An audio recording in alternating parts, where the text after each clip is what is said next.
Our indefatigable primary school teachers, both in private and public schools, who have year after year prepared our candidates for the KCPE examinations.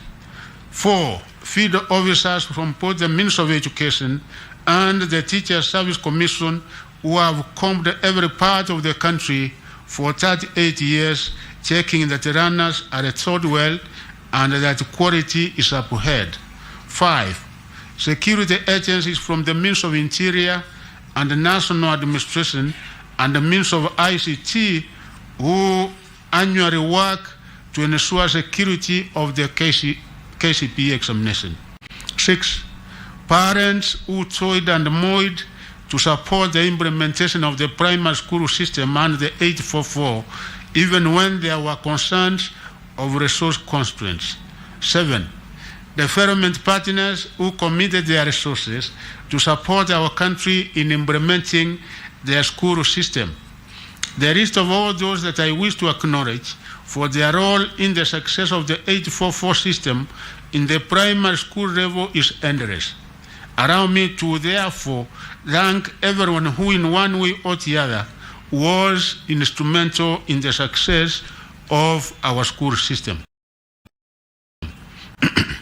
I welcome you to extend your generous support also to the implementation of the CPC system.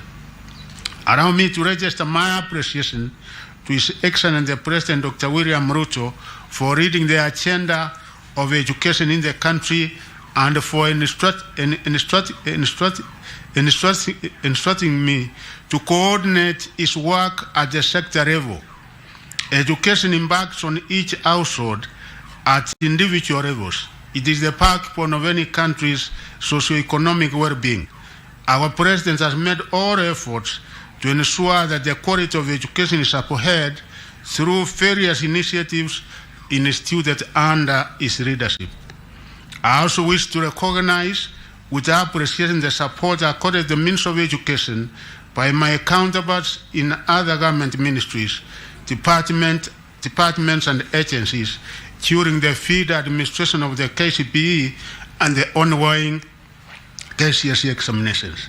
This multi-agency collaboration is guided by my colleagues, Professor Kiture Kindiki and Engineer Eliud Owaro from the Ministry of Interior, and the coordination of national government and IT and digital economy cannot go unnoticed.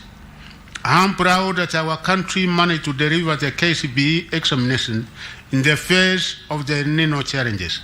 In some cases, it was difficult to access some of our examination centers that were cut off by the floods. Delivery of examination material to some of the 576 distribution centers countrywide was affected by the heavy rains. This necessitated use of air transport in order to ensure that all candidates successfully start their examinations. I wish to thank all the teachers, field officers, security officers, NEC officers, and other stakeholders who braved the bad weather challenges to conclude the examinations. The fact that the 2023 KCPE examination cohort was the last under the 844 system has given the government's 100% transition policy from primary to secondary school level greater importance.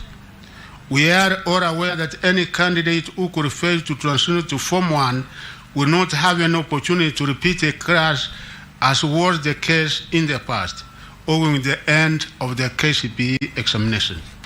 Aware of this, the Ministry of Education ensured that all runners who were in Class 8 sat the 2023 examinations, even in cases where they had not been registered. As a result, 205 candidates who had not been registered for the KCPE examination this year took advantage of the registration waiver which I issued to sit for the examination.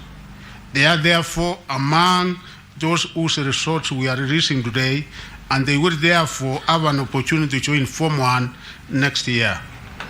To ensure no candidate misses out in joining Form 1 from the final 2023 KCB examination cohort.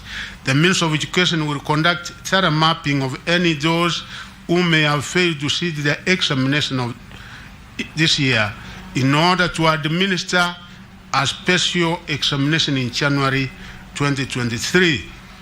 The indicative figure we have at the moment for those who were not able to sit the examination is 9,354 candidates, and we have given the opportunity to sit for an examination in January so that they can also be able to join Form 1.